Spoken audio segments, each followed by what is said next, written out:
Ilelum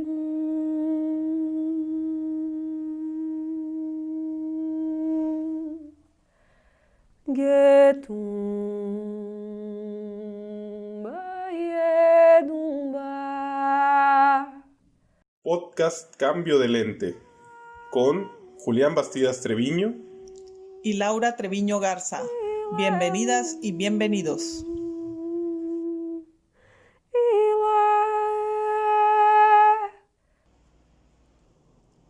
Hola, bienvenidos, bienvenidas, escuchas a nuestro programa Cambio de Lente, a su programa Cambio de Lente, que ustedes ya saben, este podcast lo pueden escuchar a través de YouTube o lo pueden descargar directamente del Drive destinado al programa. Todos esos los pueden encontrar en la misma descripción de esta entrada como video de YouTube, o lo pueden encontrar en la descripción también de nuestro Facebook, donde nos pueden contactar, que ya saben que es el Facebook Podcast Cambio de Lente, por donde nos pueden escribir tanto a Laura como a mí, Julián Bastidas Treviño. Somos Julián Bastidas Treviño y Laura Treviño Garza.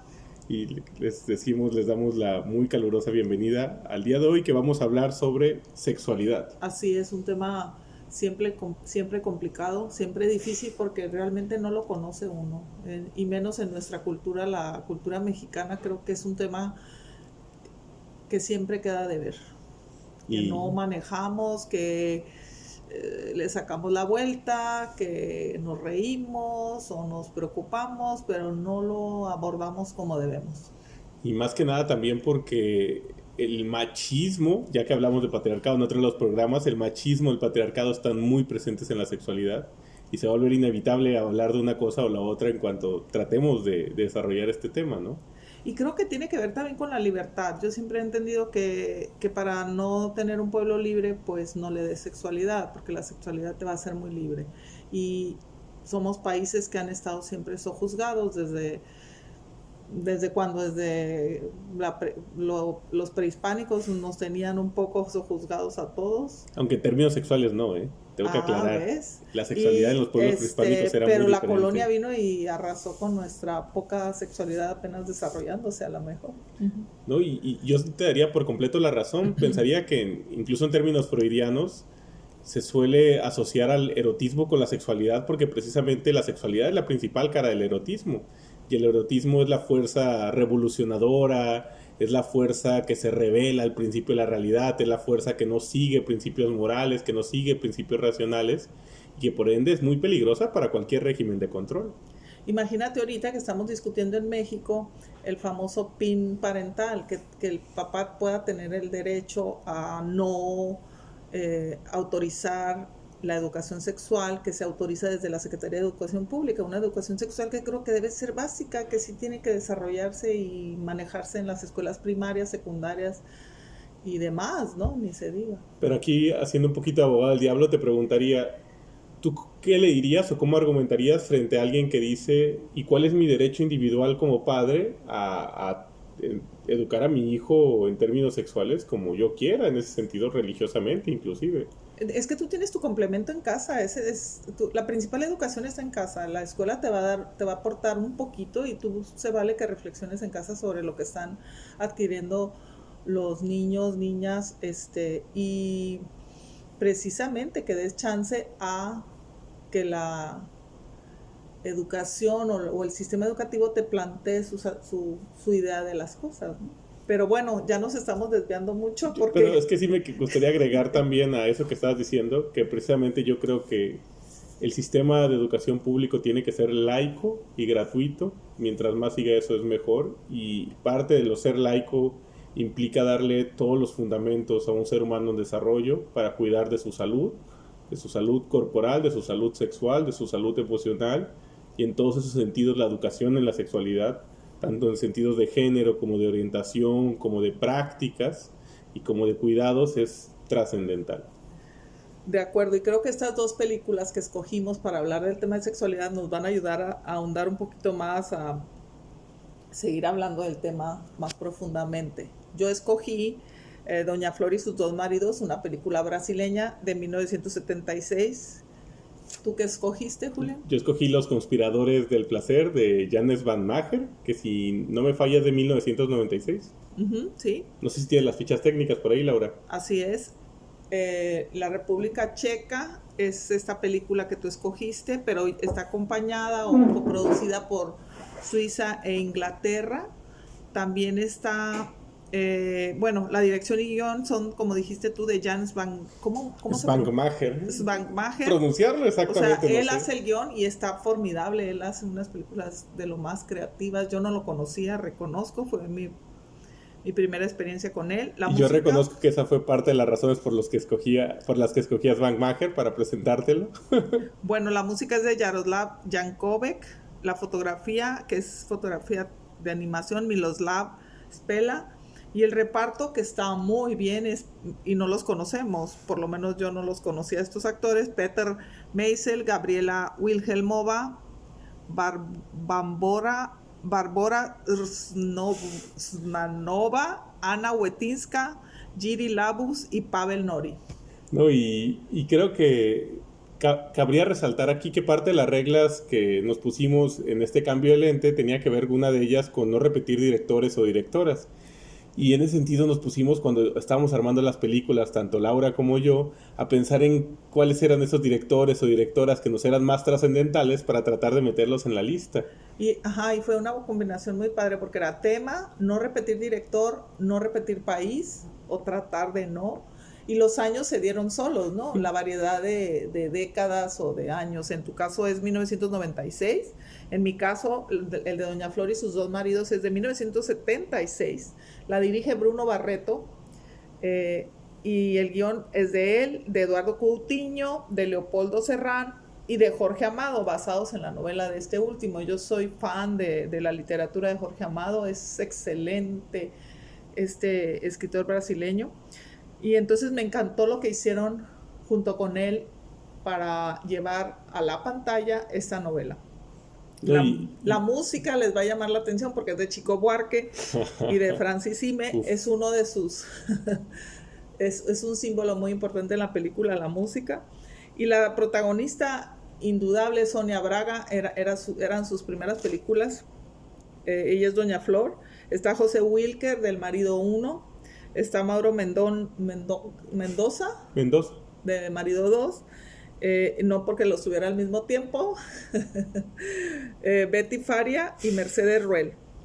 Otra aportación importante es la fotografía de Murilo Salles. Pero te voy a dar un dato que me llamó muchísimo la atención. Esta película brasileña fue la más vista en ese país, hasta ser superada solo o apenas hasta hace unos pocos años, en el 2010, por Tropa de Élite. ¡Qué fuerte! De Élite, perdón. Ese dato no me lo sabía. Ajá. Entonces, parte de lo que a mí me llamó mucho la atención de esta elección es que yo no había visto esta película, yo no había visto alguna película de estas de la serie, de las adaptaciones de Jorge Amado más clásicas. Yo había visto una que se llama... ahorita se me fue el nombre, que es algo así como Capitanes de Arena, creo que es Capitanes de Arena, y creo que también es de Jorge Amado el libro, es la única que me ha tocado ver. Pero yo he crecido contigo hablándome de las novelas de Jorge Amado, de la sexualidad brasileña siendo diferente de la mexicana, de cómo al salirse un poco del catolicismo también abrieron un cierto espacio para que la espiritualidad negra, la cultura negra les diera otra conexión con la sexualidad.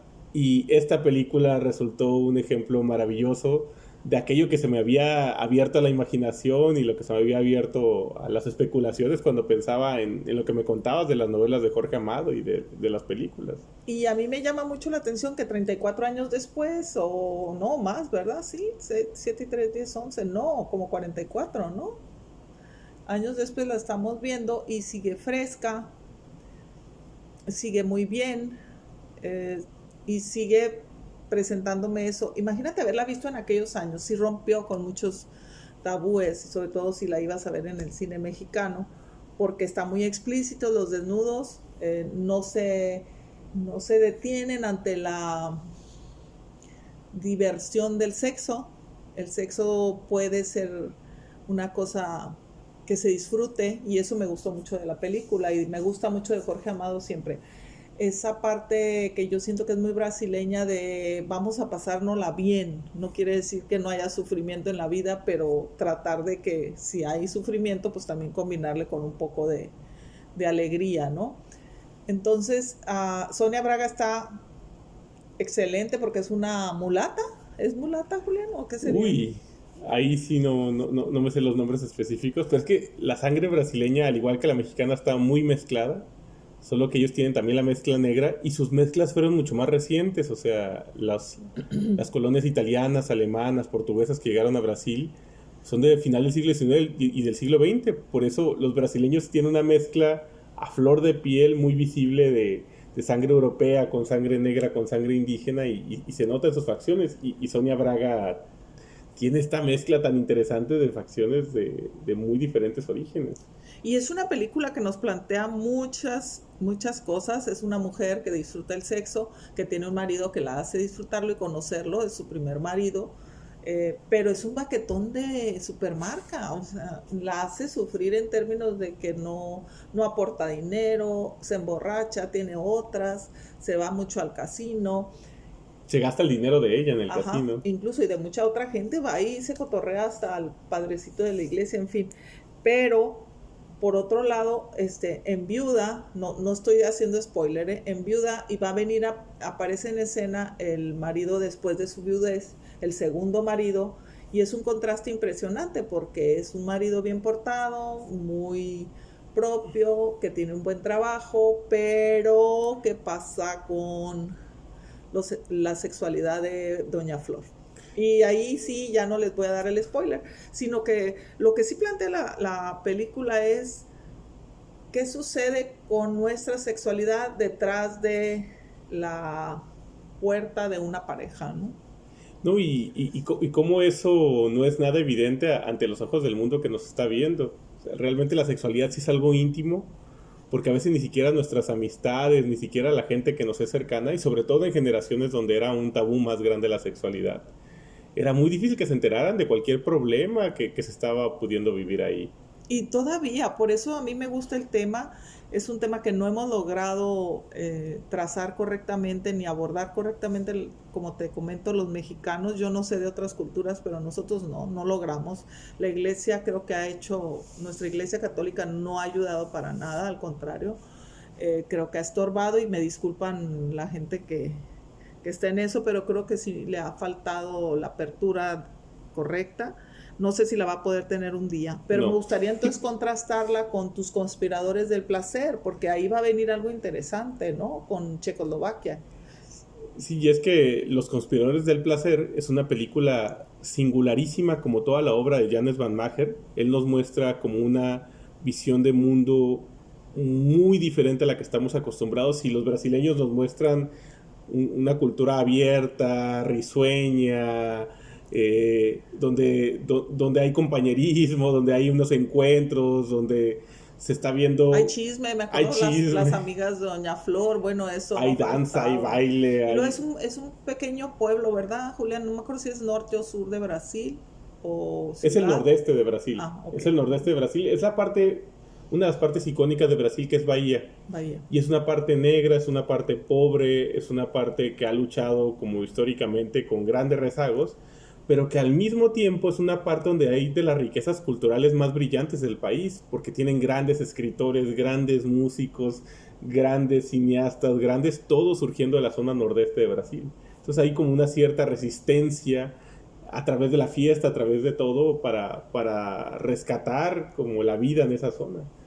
Para mí uno de mis músicos brasileños favoritos es Nana Vasconcelos, un gran jazzista, muy intelectual también, pero iba y abría el carnaval en Recife, que es muy cercano a Salvador de Bahía, iba y abría el carnaval en Recife todos los años, y él iniciaba el carnaval, hay mucho esta idea y así comienza la película, si te acuerdas, comienza la película como con una resaca de carnaval, ¿no? Algo así. Y lo que me gusta de ambas películas, regresando a la checa de Van Mayer, es que no son gringas. Sí. Aparte de nosotros los mexicanos que no hemos sabido abordar, los que peor abordan la sexualidad son los gringos, los norteamericanos, estadounidenses, como les queramos llamar. La plastifican, ¿no? Es un cine que todo el mundo está viendo, que es referencia mundial y la sexualidad está terrible, es una sexualidad mojigata, es una sexualidad puritana que viene de los tiempos de la censura gringa, quizá de todo el tema del protestantismo, pero es impresionante cómo para ver desnudo, natural, lo ves en una película francesa, por ejemplo, está la pareja después de haber tenido sexo y no trae los calzones puestos, porque pues, ¿cómo los vas a traer si acabas de tener una relación sexual? Y en cambio, con las películas norteamericanas es dificilísimo que se quiten el calzón, que se quiten el brasier las mujeres. Ni se diga que salga un pene, ¿no? Los hombres es una cosa dificilísima que se les vea algo. No, y además se levantan de 9 de la madrugada y están maquilladas las actrices. Y no es que uno quiera estar viendo, lo que quieres ver es un cine natural, que te refleje cómo somos, cómo estamos conviviendo las parejas y cómo podemos resolver nuestros problemas. Es por eso que se me hace que el cine norteamericano no nos ha ayudado, el cine mexicano ha estado tratando, pero estas dos películas yo las recomiendo mucho porque nos van a ir abriendo caminos. La de Svankmajer, ¿no has podido decir un poquito más? A ver. No, y precisamente con esto que estás diciendo de cómo nos muestran la sexualidad de una forma mucho más natural, hay algo que tiene fascinante los conspiradores del placer, y es que solemos asociar la sexualidad exclusivamente con lo que sucede en pareja, con lo que sucede cuando tenemos relaciones sexuales, sea de forma informal o de forma matrimonial, pero en pareja. Y Jan Svankmajer explora cuál es nuestra sexualidad, pero en el sentido del fetiche. Entonces busca pequeños, grandes fetiches de una serie de personajes y envuelve las historias maravillosamente, porque conforme avanza la película uno se va dando cuenta que los personajes comparten un mismo mundo y cada persona tiene una serie de gustos que probablemente no compartamos nosotros, pero es fascinante ver cómo le excitan. Hay una mujer, por ejemplo, que le gusta arrancar los pedazos, ¿cómo se llama? Del pan. El migajón. El migajón del pan, humedecerlos con su saliva y hacer bolitas. Y le excita sexualmente estar haciendo bolitas de pan. Y llega un punto donde reúne tantas bolitas de pan que le gusta irse a su cama y meterse las bolitas de pan por la nariz. Y se va como a echar una siesta con las bolitas de pan metidas por la nariz. Y esto le provoca como un orgasmo, como si se estuviera masturbando. Un super éxtasis. A mí me llamó la atención la película, te soy sincera que no necesariamente son de mi gusto, pero sí me encanta lo que hace con el cine este director. Hace cosas novedosas, hace cosas muy originales y plantea el tema muy interesantemente. Sí, los fetiches están a todo lo que dan en esta película de los conspiradores del placer. Esa mujer que también le gusta algo como tina donde ponía pescados y creo que metía los pies. Ponía los pescados a que le chuparan los pies en la tina. Ajá, entonces todas esas cosas nos pueden empezar a molestar, pero eso está haciendo el cineasta. Gracias a que me lo presentaste, después vi algunos cortos de él, los recomiendo mucho, están en YouTube. Hay uno que se llama Las Dimensiones del Diálogo, que incluso ganó Cannes, no dura mucho más de 10 minutos y es impresionante, vale cada minuto. Y además es muy bueno visualmente en términos de que usa también, quizá no tanto en Los Conspiradores del Placer, pero en los otros cortos que vi de él, todo lo que es, como le dicen, la animación cuadro por cuadro. Esa animación más que dibujo animado, no es dibujo animado, pero usa mucha animación, mucho movimiento de monos, diríamos. Es esta misma animación que se volvió muy famosa con El extraño mundo de Jack y con esta serie de películas Coraline. El director, si están acostumbrados a ver ese tipo de películas, no usa una animación tan pulcra, tan suave, porque no tiene tanta producción, prácticamente la animación la hace sola. De hecho, recientemente estaba pidiendo que le cooperaran dinero para hacer una nueva película, creo que se iba a llamar Insectos, o se va a llamar Insectos. Pero entonces él, como artista plástico, como escultor, hace con arcilla o con algunos otros materiales animaciones cuadro por cuadro muy vivas, pero que si bien no tienen esto pulcro que tienen las animaciones tipo El extraño mundo de Jack, están mucho más crudas en el sentido también artístico de la palabra. Nos muestran las dimensiones humanas, nuestras sombras, nuestras luces, nuestras complicaciones, nuestras dificultades de comunicar el deseo con con la realidad, y lo hace sin palabras, lo hace con un lenguaje audiovisual, pero construido a través de las posibilidades que le da la animación cuadro por cuadro. Y si te fijas, ambas películas nos están hablando de lo mismo, de la incomunicación o Sí. de la comunicación. Cuando la comunicación fluye, fluye el sexo de una manera adecuada en una pareja. Cuando no fluye la comunicación, no va a haber eso que nos permita comunicarnos con el otro, encontrarnos con la otra persona, ¿no? Ahí Caetano Veloso dice, ah, bruta flor del querer, porque dice que precisamente conectar lo que quieres con lo que la otra persona quiere es muy difícil. Y esto, por ejemplo, recuperando la película de Doña Flor, ella con su primer marido le gustaba mucho y lo quería mucho a su primer marido. Se emocionaba al verlo, tenían un sexo increíble, le veías la cara de éxtasis, porque hay unas escenas sexuales, sin ser pornográfica la película, le ves la cara de éxtasis y de disfrute a ella, porque él era muy buen amante y le daba mucho placer. Le gustaba hacer orales, ahora que se ha puesto de moda con la canción de Bad Bunny, si los hombres hacen orales o no. El marido le hacía unos orales muy ricos por lo que le veíamos a ella, pero al mismo tiempo la forma de vivir del marido, más allá de esa sexualidad, más allá de ese encuentro como de atracción, pues no le agradaba nada a ella. Entonces eso es lo que nos dice un poquito Caetano con la canción. Podemos conectar en ciertas cosas, pero conectar por completo es lo que no terminamos de lograr. Y Jorge Amado es un maestro de eso, de sacudirte con cosas que luego te hacen reír, porque no puedes dejar de reírte en la película con muchas cosas que pudieran ser muy serias. Para mí es una película muy folclórica, si así se puede llamar, brasileña. Es una película que marca mucho o te indica mucho cómo es Brasil. Tiene todo lo brasileño que puedas conocer desde afuera. Yo sé que adentro puedes conocer muchas otras cosas. Me gustaría hacerte una pregunta con eso. A ti como lectora y como cinéfila mexicana, ¿qué es eso que llamarías como muy brasileño? ¿Qué sería eso que tienen los brasileños diferente de los mexicanos? Te digo que los mexicanos, te he comentado, a veces somos muy dramáticos y tenemos que sufrir para merecer. Y parecería que los brasileños tienen que gozar para merecer. Su religión les dijo, no pasa nada, puedes gozar y puedes llegar al cielo gozando. Y a nosotros nos enseñaron que si no sufríamos no llegábamos. Entonces esa es la diferencia que yo veo. Por eso tienen carnaval como lo tienen, por eso tienen el color. El color es impresionante porque tú dices, pues los colores los maneja cualquier director en cualquier película y son los mismos, sí, pero el color que te da una ciudad, lo que acabas de decir de Bahía, no te lo da un pueblo de México, tiene que ser otro el color.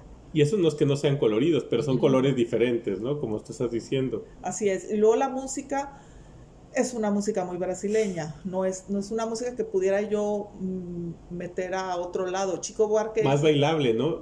Es impresionante cómo los brasileños cantan canciones, ¿no?, tristísimas, pero que puedes bailar mientras las escuchas. Algo así. ¿Y la relación con los muertos, cómo la verías? Y lo otro que vi muy brasileño es los personajes en términos de la actriz. Por ejemplo, la actriz es una mujer que si no te dicen que es brasileña, pudieras adivinar. Está difícil que sea checa. Bueno, checa no. Un poquito más fácil que sea mexicana. El marido puedes confundirte porque resulta que es de los brasileños güeros, ¿no? Como diríamos en México. Pero a ella o la sitúas aquí o la sitúas en otro lugar que no es checa, ¿no? ¿Y la relación con los muertos o con los fantasmas? Ajá, eso es también muy de esa cultura que tú me has platicado, que tiene que ver con esta, ¿cómo le llaman? Todos los orishás. Los orishás. Ajá. Sí, es que también porque es una religiosidad que le viene de los negros y que les provoca, de la cultura negra, y que les provoca otra relación muy diferente con los fantasmas, ¿no? Porque para esto, también sin ánimo de hacer de spoiler, pero contando un poco de la película, llega un punto donde ella tiene un encuentro amistoso, una relación con su ex marido, en cuanto está casada con un nuevo marido, pero el ex marido está muerto, entonces tiene una relación como muy natural, como muy amistosa para bien y para mal con el fantasma, y eso es algo que sería muy difícil ver en una película mexicana. Y otra cosa es que esta negrura que se da en Brasil, que sí está mezclada también con blancura y con otros tonos, de la piel de los brasileños existe en Estados Unidos, pero algo pasó en Estados Unidos que se quedó en blue, en mucho sufrimiento, casi no brincó. Ahorita todavía lo estamos viendo en estos años, no logra zafarte la opresión blanca.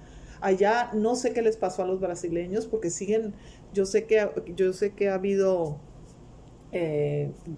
militares en el poder que también fueron maltratados, pero algo pasa con tu cultura y con tu historia que no te quedaste cantando, como dices tú, en el sufrimiento, sino te quedaste cantando en una especie de nostalgia alegre, ¿no? No sé cómo decirlo. De acuerdo. Ajá. ¿Y a ti qué fue lo que más te llamó la atención de la sexualidad en la película de Smanmacher? En Los Híjole, Conspiradores del Placer. en la de los conspiradores del placer, lo que pasa es que te mueve de la silla, estás muy sentadito y te está sacudiendo. Svanmayer sí te está metiendo imágenes que te pueden causar trabajo o costar trabajo, perdón, y te hace reflexionar. Bueno, pues ¿qué está pasando? ¿Qué está haciendo con eso? Y al rato entiendes, como dices tú, que lo que pasa es que son placeres, por eso son los conspiradores del placer. Cada uno de ellos va conspirando con un placer diferente y nosotros entendíamos que el placer solo era a través, o otra vez, porque no platicamos, porque no nos cultivamos, porque no se habla de esto y se podía estar hablando mucho más, ¿no? Yo sí creo que nos falta mucha cultura, a los adultos principalmente, a los niños no les permitimos. Nos da mucho más miedo, siempre lo habíamos platicado, yo lo platicaba con amigas, que nos da más miedo la lujuria, el pecado de la lujuria, que por ejemplo el pecado de la gula, siendo que los dos se supone que son pecado, o nos da más miedo un programa ahí, ¿cómo se dice? Fuertezón, con escenas fuertes en la televisión, a los niños les quieres tapar los ojos, pero si están viendo violencia desmedida y sangre por todos lados y muertos, ¿no les tapas los ojos? Eso se ve muy claramente, por ejemplo, en la forma de censurar de los gringos, recuperando lo que decías del cine. O sea, películas extraordinariamente violentas, pero extraordinariamente violentas pueden pasar todas las clasificaciones y un poquito de sexualidad, un pene, por ejemplo, no pasa ninguna de las clasificaciones. No, ya te fuiste muy lejos, una nalga. Unas nalgas, por ejemplo, ya vuelven a la película una película para adultos.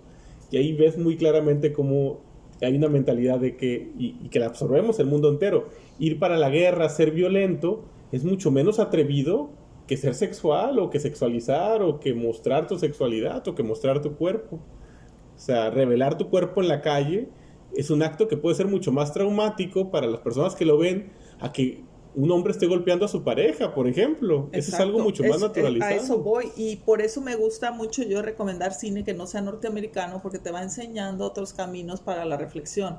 Yo creo que a los adultos que estamos viendo este tipo de cine nos hace mucha falta hablar de sexualidad, manejar más la sexualidad, leer sobre la sexualidad y platicar con nuestras parejas, con nuestros amigos, con nuestras familias, con nuestros hijos que ya tienen edad de que se hable de esto, y a los chiquitos de otra manera, pero siempre puedes ir caminando por la sexualidad de una manera adecuada dependiendo de la edad, ¿no? Y Las películas como Los Conspiradores del Placer, como Doña Flor y sus dos maridos, creo que son excelentes motores, o ¿cómo se diría? Vehículos para hablar. Y para romper el hielo. Ajá. Y en este romper el hielo creo que es importante darnos cuenta, por ejemplo, que nuestras sexualidades, por más que han estado vueltas un tabú por nuestras sociedades, tanto en el nivel de los fetiches como en el nivel de prácticas de sexualidad en pareja, son normales. La sexualidad es algo normal, es algo que sucede entre los seres humanos, que siempre ha sucedido, que no ha habido un solo régimen donde no suceda. Y tener deseos sexuales, tener sexualidad, tener fantasías, tener fetiches, tener intereses, todo eso es perfectamente normal. Y debemos no tiene saber, nada de insano. Y por eso abrir la conversación es importante para saber cuidarnos, cuidar a la pareja, tener una salud sexual adecuada. En fin, hay muchos temas que se nos van quedando en el tintero. Y yo creo que hay muchas otras películas que pueden hablar de sexualidad, pero no son tantas. Ojalá hubiera más. Porque luego la clasificación es muy dura, ¿no? Para los cineastas. A veces quieren meter algún tipo de escena y se las van a mandar a una clasificación tal que les van a cortar muchísimo público y mejor no meten la escena. Y para mí lo que, por ejemplo, los conspiradores del placer en específico puede aportarnos a esta discusión de la sexualidad o a esta apertura de nuestra mente en términos de sexualidad, tiene que ver con que todo mundo tenemos fetiches. De hecho, Freud nos explica que el fetiche forma parte del desarrollo de la sexualidad, porque el fetiche implica que tú estás asociando tu placer, asociando tu erotismo con un objeto. Pero en el momento en que yo me excito por ver unos senos o yo me excito por ver un pene, sin yo estar en contacto con él, lo estoy fetichizando. El proceso de cualquier sexualidad pasa por el fetiche. Entonces, por más que nos suene raro, para el inconsciente no es diferente el proceso de fetichizar unos senos para que me exciten o un pene para que me excite, a fetichizar cosas tan raras como una manzana o una cuerda o unas bolitas de pan. O la llanta de un carro. O la llanta de un carro. Hubiera podido hacer ahí algo más Bankmayer, ¿no? Y solemos tener ultra vueltas un tabú nuestros fetiches. En los pocos momentos en que alguna amistad, en mi caso, me ha contado algún fetiche, me hace que le jure y le hiperjure que no lo voy a revelar nunca. Y si me están escuchando, estén tranquilos mis amigos y mis amigas que me han contado sus fetiches, no los he revelado. Pero te piden que no lo reveles porque sienten que es algo terrible eso que te están revelando.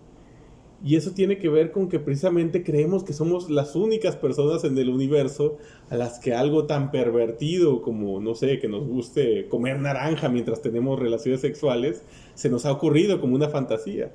Y Svan Maher, a través de, por ejemplo, los conspiradores del placer, se pone a abrirnos la pregunta si no será que todo mundo, guardado en secreto, que no le cuenta a nadie, tiene una serie de fetiches que le excitan profundamente.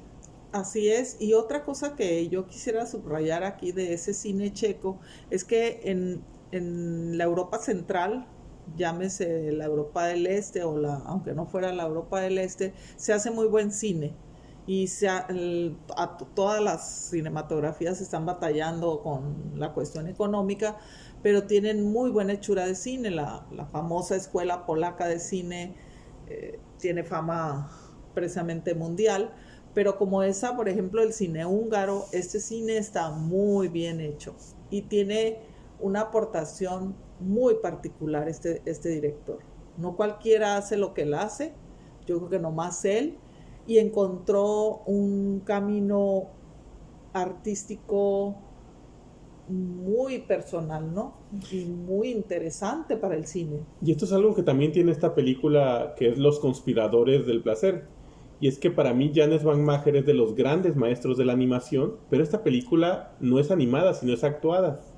Sin embargo, a través de su mano autoral, de su mano de director, logra que una cierta estética, una sensación que te transmite mucho el cuadro por cuadro, se transmite a la película. Y en pequeños espacios de la película sí usa animación cuadro por cuadro, que mezcla junto con los actores y actrices, y esto se vuelve una experiencia bien interesante a la vista. Yo te preguntaría a ti, Laura, ¿qué es lo que caracterizarías más como la estética o como la sensación que te dejó la película de Doña Flor y sus dos maridos? Yo creo que hay toda la ambientación, como que sí te sentías que andabas en Bahía. Eso sí me pasó. Quizá en la de Svankmajer los estaba viendo a través de una ventana, los veía pasar y andar haciendo sus cosas. Pero con Doña Flor yo sentía que andaba ahí en Bahía viendo cómo convivían, chismeaban sus amigas, casi me sentaba yo a chismear ahí con ellas y que pasaran todas estas cosas, ¿no? Sientes más el ritmo, ¿no? Y son ritmos muy diferentes. El ritmo de la película de Doña Flor es un ritmo que va creo yo que lo va marcando Chico Buarque, y con el guión de Amado, que no se sale de eso, es excelente, ¿no? Van creando un bossa nova, quizá para los que nos gusta eso, un ritmo más de ese tipo, ¿no? Que es samba, una samba. de música popular brasileña para tener esa Y evolución. en el caso de Svankmajer es como más asomarte, a lo mejor esa es la idea de él, porque como quiera, discretamente. como quiera eran fetiches, entonces a todos nos dan vergüenza los fetiches, no nomás a tus amigos. Por No, eso, a todos. Ajá, sí, porque se supone que debemos portarnos, entre comillas, bien, y los fetiches no necesariamente es un buen comportamiento, por lo menos eso nos habían dicho. Por eso te digo, nos falta hablar, reflexionar. Y sexualizar el cuerpo humano está bien, pero sexualizar frutas o sexualizar sí. panes, eso está terrible, eso está de locos, ¿no? Sí. Y entonces aquí creo que es adrede que casi te asomas a ver las vidas íntimas y de pronto casi es un agujerito por donde te asomas a ver a la mujer cartera, ¿es? Que la que lleva las cartas. Sí. Por ejemplo, y luego también los personajes así, una es una mujer cartera que tiene sus fetiches, otra es con el pan. Una, ¿cómo se llama? Presentadora de televisión. Esa, una de las que, sí, pues presentadora de tele muy exitosa, ¿no? Muy guapa. Y así diferentes personajes. La otra que se metía, y luego hay unos que se meten en un ropero, ¿no? Y suceden cosas. Y tiene también toda una imaginación juega sadomasoquista. mucho, y eso se ha dicho de este director, juega con el surrealismo, y sí, de pronto dices, ¿es sueño? ¿Fue sueño? ¿Lo vi? ¿No lo vi? Es por eso que creo que esta película la ves más desde una ventana. Sí. Y eso hace maravilloso al cine. Al cine tiene muchas formas de expresarse de acuerdo a cada autor que la va expresando, ¿no? No, y también me gustaría preguntarte, no quiero balconear tu edad aquí frente a nuestro público, pero pues a ti te tocó consumir de primera mano, y sobre todo porque eras un amante del cine mexicano, todo el cine que se desarrolló medio que a contracultura en los años 70, y digo medio que a contracultura porque hubo un cine muy oficial, un cine muy de Estado, que se hacía por recuperar dinero y que era el cine de ficheras, pero hubo una otra serie de propuestas mexicanas que se hacían para tratar de colocar temas como la sexualidad, colocar temas como discusiones morales en el cine. A ver, ahí hago corrección. Más bien el cine de Estado fue para impulsar, curiosamente, el cine de arte. En parte, hubo... Por la cuestión Echeverría y su hermano que estaba en la dirección de cinematografía. Entonces se le dio mucho apoyo al cine de arte, que fue un cine complicadísimo, que no se entendía, lo he comentado en algunas otras ocasiones. Está Ripstein, por ejemplo, y otros que... Bueno, ahí empezaba Ripstein después siguió, pero hubo sí. unos autores que nomás en esa temporada con unas historias rarísimas que ahora sí se quedaron así en el raro y que quizá no trascendieron. Y la gente se alejó del cine, dejó de ver cine mexicano, porque veníamos de toda la temporada del cine de oro de mexicano. Los 30 fueron muy buenos, los 40, los 50 ni se digan. Estados Unidos se fue a la guerra y nos dejó toda la industria para nosotros a gusto, 50, 60. Y es en los 60 donde empieza este cine de arte a hacer que la gente se alejara de ver cine mexicano. Después regresan con muchos esfuerzos, y cada año hay esfuerzos para regresar. Porque también hay todo este periodo del cine de las ficheras, y ¿no? sí se trató por eso te digo, el de ficheras no era del... Pero también en parte el Estado le entró a esos proyectos. Sí, pero no era su proyecto era el cine de arte y no funcionó, según pero yo. Se fueron demasiado lejos. Mi pregunta principal sería, ¿qué diferencia le ves a lo que ofrece como propuesta Doña Flor y sus dos maridos, y que hay otras películas como ella, Gabriela, Clavo y Canela, que fue otra de las posibilidades para este programa, con el cine que se estaba haciendo como a contracultura en México en esos mismos años, en los 70s? Te digo que complicó, porque se fueron a un extremo más grande. Después México sí hizo películas, como yo hubiera dicho, de Doña Flor y sus dos maridos, que era... La mujer de Benjamín. ¿Cómo le Sexo, contarías pudor y al lágrimas. público que no ha visto ese tono que te refieres con Doña Flor y sus dos maridos? Pues es una comedia disfrutable, agradable, que todo el mundo entiende. Ahí no tienes complicación con entender. Había uunas películas mexicanas, pero al mismo tiempo muy artística, que ¿no? tenían símbolos tan complicados. No sé si han oído hablar de Jodorowsky, pero de pronto muy jodorowskianas. Jodorowskiana. Ajá, o muy... no, Buñuel sí fue una excelente época, pero no lo... Pero dices como tan abstractas que se desconectaron por completo del Sí, público. es así. las de esa temporada sí. Ya después viene El Callejón de los Milagros a recuperar y muchas otras. Eso me parece extraordinario de la película de Doña Flor y sus dos maridos, que al mismo tiempo es una película muy profunda, es una película desde la cual se puede discutir el patriarcado, desde la cual se puede discutir la espiritualidad, desde la cual se puede discutir la relación con la vida y la muerte, desde la cual se puede discutir el matrimonio o muchos otros temas. Violencia, lo que quieras. Violencia. Y sin embargo, al mismo tiempo es una película que, como dices, te ríes, disfrutas la música, disfrutas las imágenes, es una historia ligera. Entonces tiene un balance bien interesante entre ser ligera y ser profunda. Las dos cosas se respetan mucho en esta película.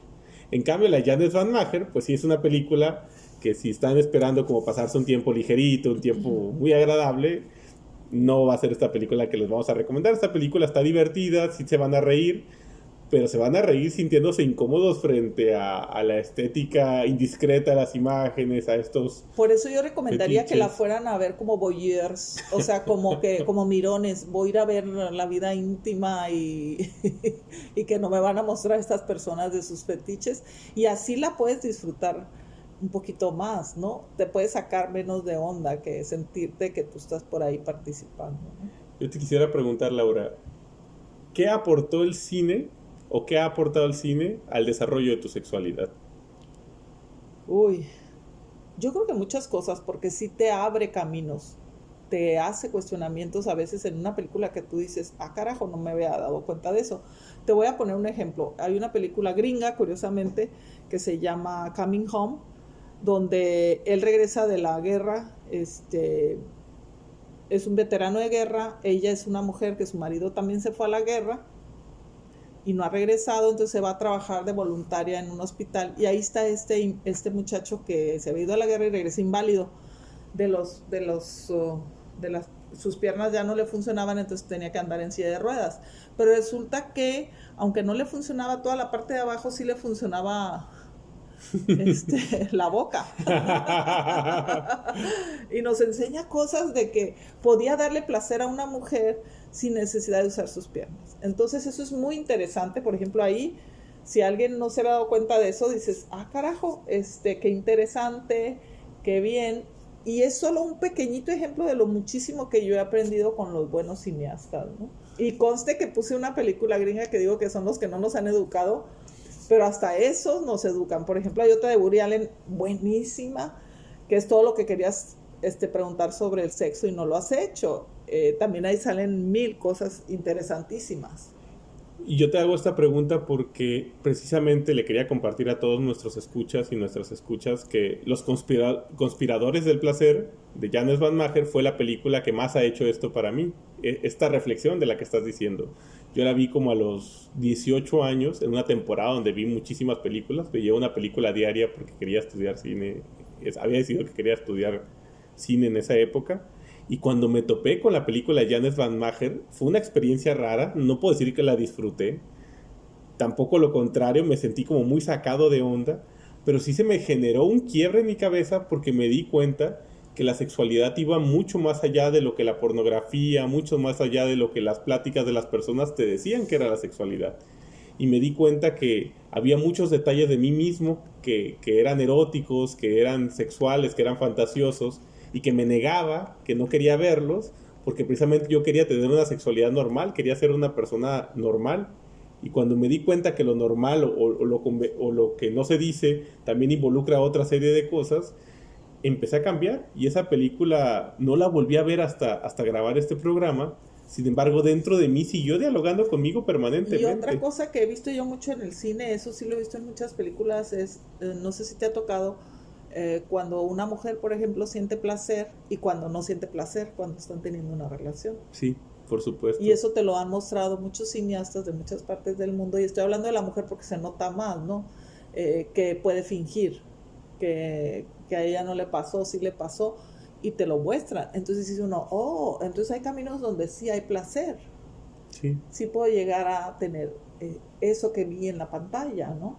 Sí, interesante. Sí. Bueno. Y que también yo creo que en Doña Flor y sus dos maridos nos queda claro que la mujer es tan sexual como el hombre. Y digo tan sexual como el hombre porque todo el mundo somos sexuales y no hay límites ni de edad. Podemos tener una persona ya mayor de edad 60 años con su sexualidad, o podemos tener una persona, mujer, hombre, con cualquier sexualidad que tenga de 18, 19 años y también va a tener una sexualidad. Y te va a enseñar a que los hombres tienen que aprender también a dar placer. Por supuesto. A tener placer ellos, a dar placer. La mujer a tener placer, a dar placer. Eso es muy interesante en un buen filme, ¿no? Yo quisiera resaltar solo un dato con respecto a esto antes de despedirnos el día de hoy, y es que en general, tanto a los hombres les da mucho asco hacerle sexo oral a las mujeres en nuestro país, por estadísticas que han estado saliendo en muchos estudios, como a las mujeres les da asco que su pareja les dé sexo oral. Y no estoy generalizando que a todos, pero es una estadística, y a todas, pero es una estadística muy presente. Entonces habría que reflexionar como mexicanos, como mexicanas, como seres humanos, ¿de dónde nos vienen estos ascos? ¿De dónde nos vienen estos prejuicios con respecto a aspectos que podrían volver mucho más rica nuestra sexualidad? Y te digo que tú te vas muy lejos, ni siquiera te cuestionas el otro, el que no es oral. Ni Bueno. siquiera te das cuenta que no estás dando placer con el otro. Ya no digas irte un poco más allá, que qué bueno, ya llegaste muy lejos, ya pasaste varias etapas.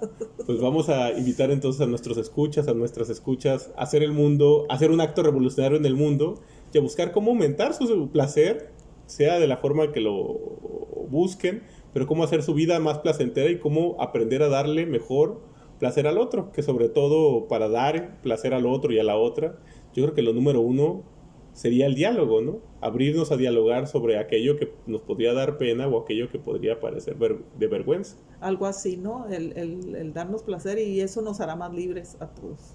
Bueno, pues muchas gracias por el programa de hoy, Laura. Igualmente, Julián, nos vemos a la próxima. Nos vemos a la próxima. Recuerden que estamos en YouTube como Podcast Cambio de Lente, en el YouTube de Julián Bastidas Treviño, y también estamos en un Facebook que se llama Podcast Cambio de Lente, y aquí pueden buscar noticias, aquí nos pueden contactar, y sigan con nosotros en este su programa, y muchas gracias.